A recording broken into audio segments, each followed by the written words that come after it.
au Tout-Puissant d'avoir permis que vous nous retrouviez ici en bonne santé, sains et saufs.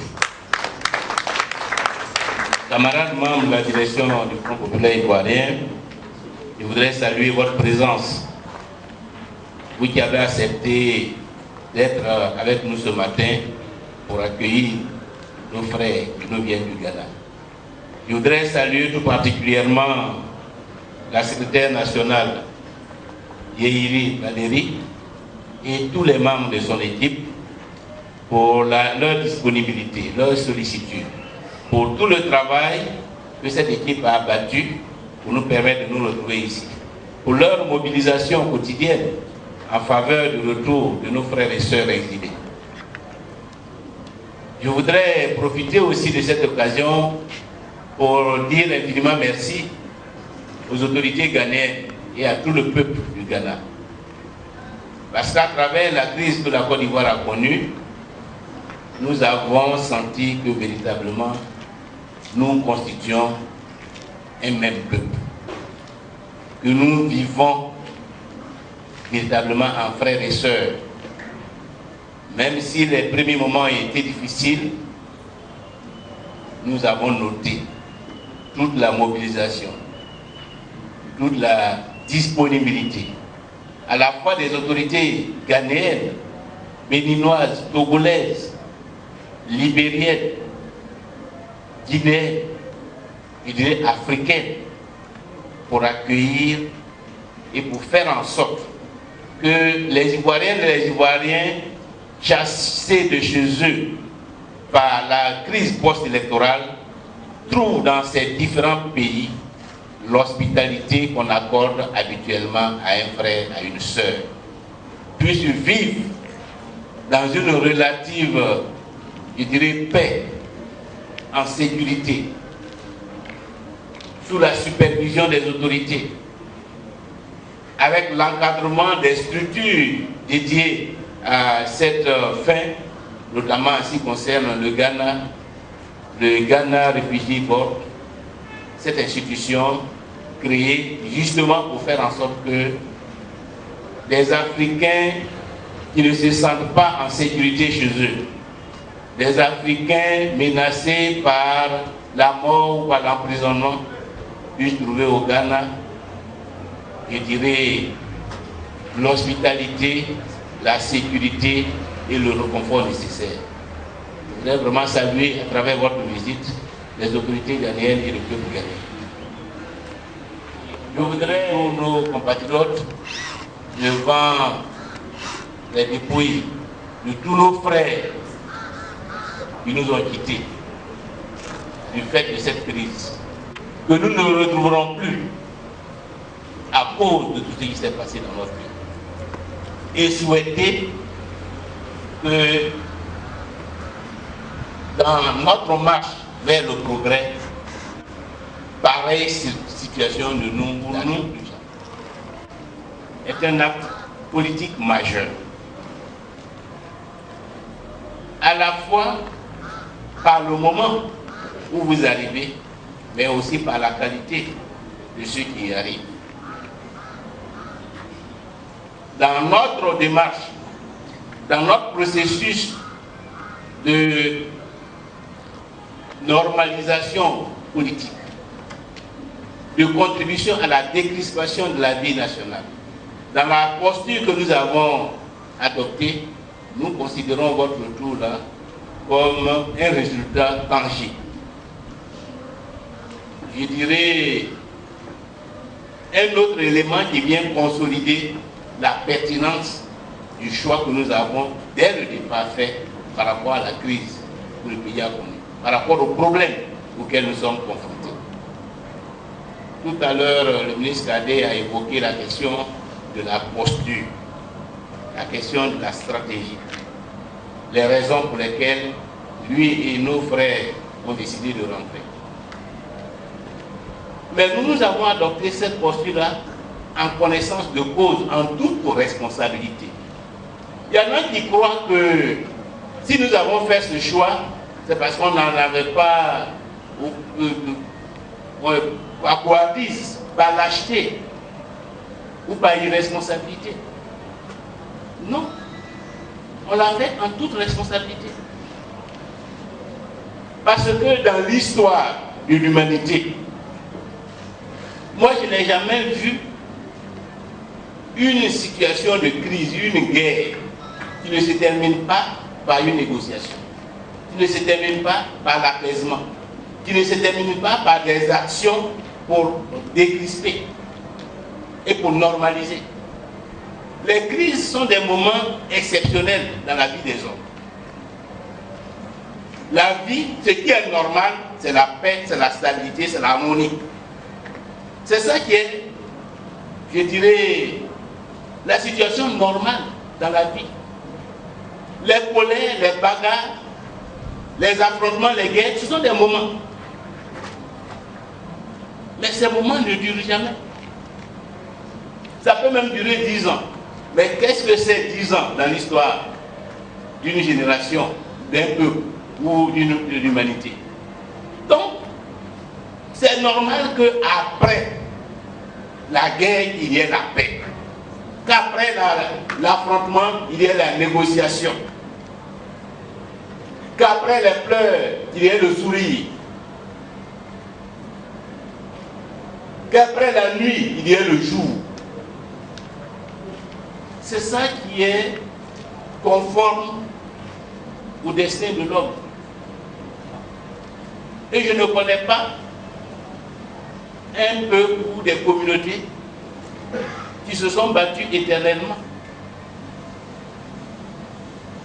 Ils se battent à un moment donné parce que les conditions de la bagarre sont réunies. Mais en même temps qu'ils se battent, ils savent bien qu'ils doivent sortir de la bagarre, qu'ils doivent sortir du conflit. Et ils cherchent toutes les étincelles, toutes les fenêtres qui peuvent leur permettre de sortir de la bagarre. C'est pourquoi parfois, même pendant la guerre, on négocie. Parce qu'on sait que la guerre, là, on ne peut pas rester dedans. Il faut trouver des voies et moyens pour en sortir. Parce que dans une guerre, il n'y a pas de vainqueur. Tout le monde est vaincu, tout le monde est perdant. Même celui qui, à un moment donné, dit « Oh, j'ai gagné », mais j'ai gagné au prix de combien de morts? J'ai gagné au prix de combien de destruction? Combien de retard dans le développement de mon pays? La guerre n'apporte aucun bénéfice. Donc, en même temps qu'on y est, il faut chercher à en sortir. Et quand, comme chez nous, des gens investissent le village armé, que de l'invasion, des gens trouvent la mort. D'autres fuient en brousse. D'autres sont arrêtés pour être jetés en prison. Et puis, ils ont contrôlé le village. Toi qui as échappé à la mort, qui n'as pas fui pour aller en brousse, qui n'a pas été jeté en prison, ou même si tu as été jeté en prison, tu retrouves la liberté, tu arrives au village là. Qu'est-ce que tu fais? Avec les quelques-uns qui sont là, est-ce que c'est la reprise de la lutte, de la guerre? C'est ça que tu prends? Est-ce que c'est en prenant ça que ceux qui ont fui pour aller en brousse vont revenir au village? Ceux qui sont en prison vont revenir au village? Ton travail, tout ce qui te reste à faire, c'est comment tu pacifies le village pour que ceux qui sont en brousse aient une chance de revenir au village. Sois encouragés à venir. Donc, la ligne de la pacification, de la normalisation, de la décrispation, c'est le travail naturel qui nous restait, nous qui sommes restés au village. C'est tout ce qui nous restait. Comment on pacifie, comment on apaise, pour que ceux qui sont en brousse ne meurent pas en brousse et qu'ils puissent revenir. Et que ceux qui sont en prison, on trouve un moyen de pouvoir les faire sortir de prison. C'est ça qui est humain. C'est ça qui est naturel. Donc, quand il y en a qui disent « Ah, Afi a abandonné la lutte », mais la lutte, là, à ce moment, c'est ça là qui est la lutte. Parce qu'il y en a qui croient que quand on dit on lutte, ça veut dire qu'on est tous armés de calaches, ou de gourdins, ou de machettes, Mais ce n'est pas ça la lutte civilisée, la lutte démocratique. La lutte démocratique, c'est l'action que tu mènes pour changer les choses. Là où c'est gâté pour réparer. Là où il y a l'affrontement pour apaiser. C'est ça la lutte. Alors comme certains de nos camarades, soit par culture ou bien à cause de l'histoire du parti, qui est né d'abord dans les manifestations de rue, ils croient que pour eux, il y a une seule façon de lutter. C'est qu'on est dans la rue. On brandit, on crie, on chante. Et peut-être même on enflamme des pneus. Ou on affronte les forces de l'ordre. Mais il n'y a pas une seule façon de lutter. Mais ce qui est important, ce n'est pas la forme, ce qui est important, c'est le résultat. Et la forme doit tenir compte du contexte. Un lutteur qui ne tient pas compte du contexte, ce n'est pas un lutteur. Parce que si les autres ont des calaches, ce n'est pas avec les flèches que tu vas les affronter puis les battre. Le contexte, après le 11 avril, nous inclinait naturellement à prôner l'apaisement, à prôner la réconciliation. Parce que c'est dans l'apaisement, dans la réconciliation que nous pouvons réparer tout ce qui a été gâté. Que nous pouvons favoriser le retour de nos camarades. Que nous pouvons reconstruire notre parti et repartir dans la lutte démocratique pour la reconquête du pouvoir. Il n'y avait pas d'autre choix. Donc je me réjouis de ce que cette posture, qui était une posture difficile, parce que quand des gens sont traumatisés, qu'ils ont mal au cœur, qu'ils souffrent, la réaction humaine normale, c'est celle qui pousse à l'affrontement. Donc on peut comprendre que certains camarades soient tentés ou aient essayé de dire allons-y à l'affrontement sans tenir compte du contexte, sans tenir compte du rapport des forces, sans tenir compte de ce qui est nécessaire à ce moment-là. Mais nous qui avons la responsabilité de millions de nos compatriotes, nous dont les actes peuvent enflammer le pays ou au contraire favoriser la paix et la réconciliation, c'est à nous de faire preuve de détachement. C'est à nous de faire preuve de responsabilité. C'est à nous de faire preuve de courage politique pour dire aux uns aux autres, oui, c'est une réaction humaine que vous avez, de dire allons-y, les affronter. Mais ce n'est pas la voie qui peut nous permettre d'avancer. Que nous devons faire preuve de responsabilité, de détachement, apaiser nos cœurs et réfléchir à la meilleure façon d'aider notre pays à retrouver la paix et la stabilité et d'aider notre parti à se donner les moyens de revenir au pouvoir un jour. C'est pourquoi nous avons adopté cette stratégie. Et je me réjouis de ces résultats. Parce qu'aujourd'hui, même si les débuts ont été difficiles, les chers frères qui sont rentrés, je dois vous dire que les débuts ont été difficiles. Mais aujourd'hui, votre retour est la signification de ce que cette stratégie porte ses fruits. Cadet Bertin est là, même au Ghana. Est-ce qu'à un moment donné, Cadet Bertin pourrait se lever pour dire qu'il va aller assister à une réunion d'un émissaire du gouvernement de Ouattara? Non, il ne pouvait pas.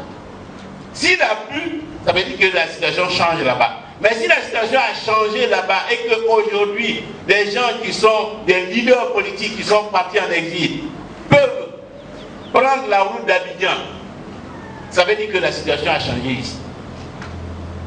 L'environnement a changé ici. Nous avons réussi à imposer que les frères qui sont en exil rentrent sans qu'on puisse les mettre en prison.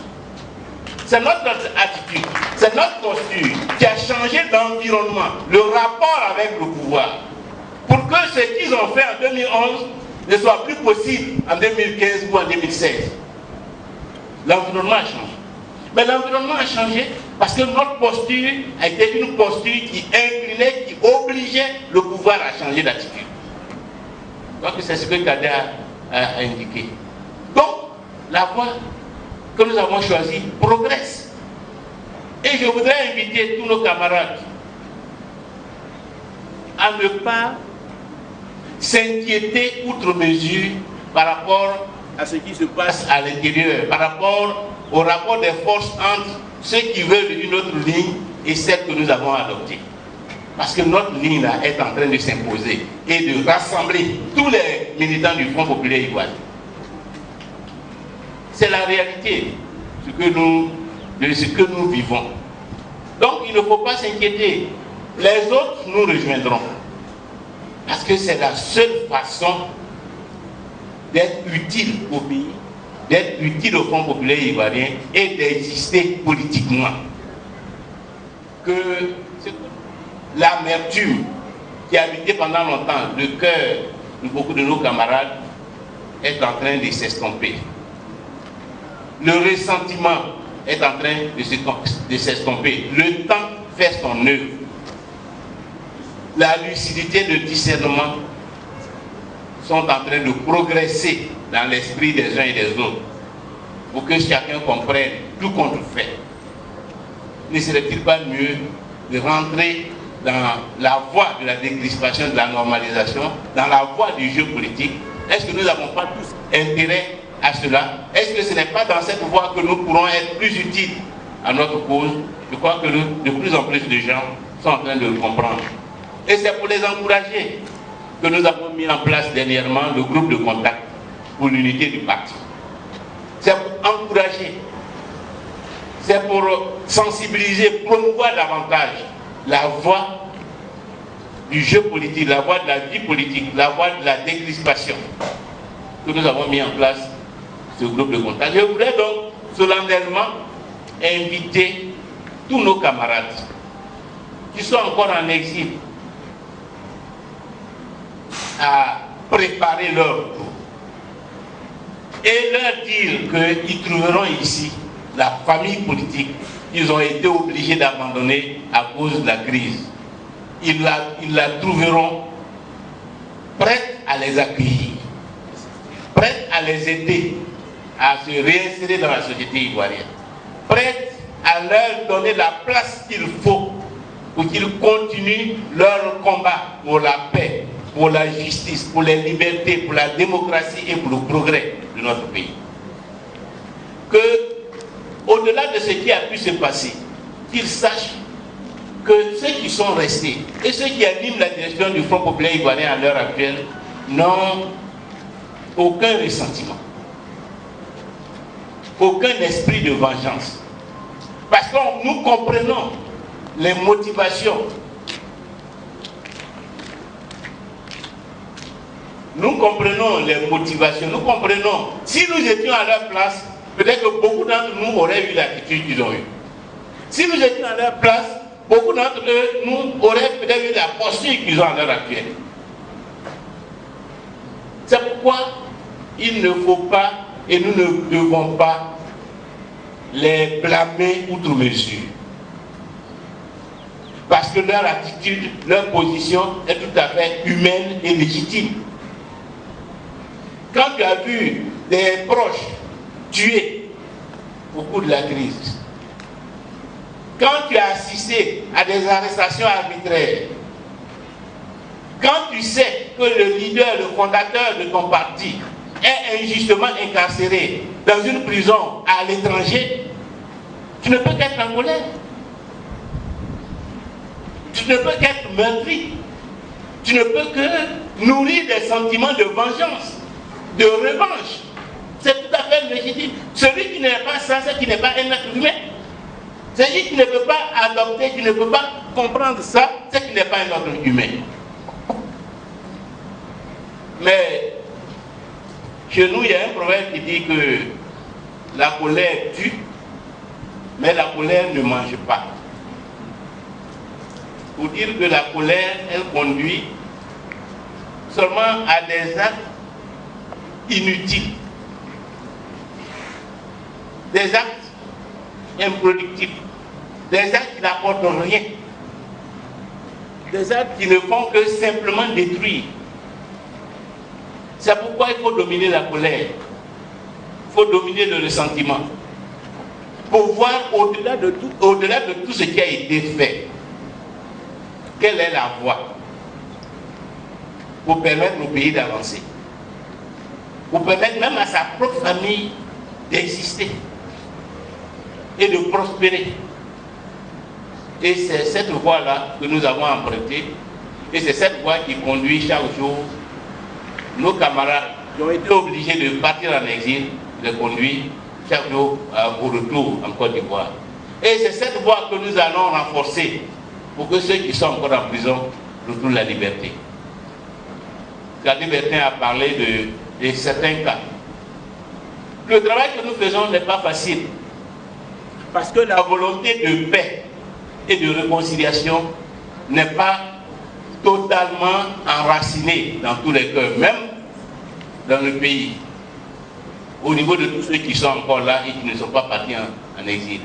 La volonté politique n'est pas au niveau que nous le souhaitons au sein du gouvernement, au niveau du chef de l'État. Et c'est pourquoi les choses traînent. Et c'est pourquoi parfois nous sommes obligés d'élever la voix pour les interpeller sur la nécessité de faire preuve de hauteur, la nécessité de faire preuve d'un engagement plus fort, de faire preuve davantage de tolérance, parce qu'ils ne peuvent pas être au poste où ils sont. Ils ne peuvent pas être responsables de toute la Côte d'Ivoire et faire preuve de volonté de punition, de volonté de vengeance. S'ils restent dans cette posture de belligérance, de confrontation, s'ils restent dans cette posture de refus d'aller jusqu'au bout de la logique de normalisation, nous ne pouvons pas considérer qu'ils sont à la hauteur des responsabilités qui sont les leurs à l'heure actuelle, à la hauteur des attentes des Ivoiriens. Parce que ce que les Ivoiriens attendent, c'est que le pays tourne définitivement la page des événements de 2010-2011.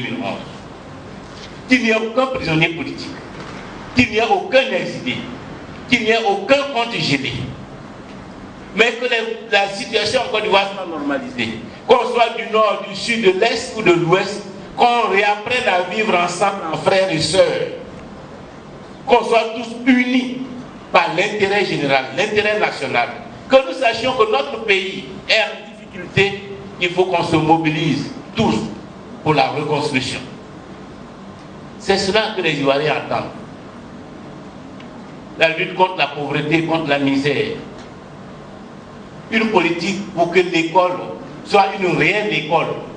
Pour qu'à l'université, on n'assiste plus à tout ce qu'on voit à l'heure actuelle. Pour que les Ivoiriens aient des logements. Que les travailleurs aient de meilleurs salaires. Que les planteurs puissent vivre du fruit de leur travail. Qu'il y ait des routes partout, des châteaux d'eau partout, des centres de santé dans tous les villages. C'est cela l'attente de nos compatriotes. Nous ne pouvons pas être utiles sur cette voie si nous restons dans une logique de belligérance, si le pays reste divisé. C'est pourquoi nous appelons chaque jour les autorités à faire preuve de courage politique pour que nous avancions vers l'unité nationale, vers la réconciliation nationale. Et c'est parce que nous ne sentons pas cela qu'à l'occasion de la réforme constitutionnelle, nous avons produit, au moment où vous arrivez, il y a le même jour où vous arriviez, cette déclaration pour dire non au projet d'Alassane Ouattara. Parce que ce projet-là va nous diviser encore et va créer les conditions pour que le pays bascule à nouveau dans des dissensions, dans de graves dissensions. Le pays n'a pas besoin de cela. Aujourd'hui, chaque acte que nous devons poser, opposition comme pouvoir politique, doit aller dans le sens de la consolidation de l'unité nationale, la consolidation de la confiance entre toutes les couches de notre pays. Si un acte venant de l'opposition ou venant du pouvoir ne rencontre pas l'assentiment général, ne vise pas le consensus, comporte des germes de conflit, tout leader politique responsable doit y renoncer. Et c'est pourquoi nous demandons à Alassane Ouattara de renoncer au projet de révision constitutionnelle. Parce que la démarche est inopportune. En plus de son caractère illégal et illégitime. Lui, là, il a fini son mandat. Il a un deuxième mandat, il n'a plus de mandat. S'il ne peut pas réconcilier le pays, s'il ne peut pas faire plus que ce qu'il a fait jusqu'à présent, il n'a qu'à laisser le pays là, comme ça, et puis il va partir. S'il ne peut plus rien apporter de positif, il n'a qu'à laisser le pays là comme ça, et puis on va attendre tranquillement 2020, il va partir. Celui qui va venir en 2020 fera le reste. Y compris doter le pays d'une nouvelle constitution. Parce qu'on ne comprendrait pas pourquoi, après avoir fait ce qu'il a fait, il viendrait encore en 2016 créer d'autres problèmes pour que le pays bascule encore dans les violences. S'il fait ça, nous serons obligés de constater que véritablement il est venu pour nous créer des problèmes. On lui demande pardon. S'il ne peut pas faire plus, or plus que nous attendons là, c'est que ceux qui sont en prison là, ils sortent. Ceux qui sont en exil, tous les autres rentrent. Ceux qui ont leur congelé, que les ponts soient dégelés. C'est ça la suite de son programme. C'est ça la suite de son programme et que nous attendons. Et nous souhaitons, nous demandons avec insistance qu'il continue dans ce programme. Parce que c'est la seule façon de laisser un bon nom dans l'histoire de la Côte d'Ivoire. Ou du moins de faire reluire dans une certaine mesure le nom qu'il peut laisser en 2020.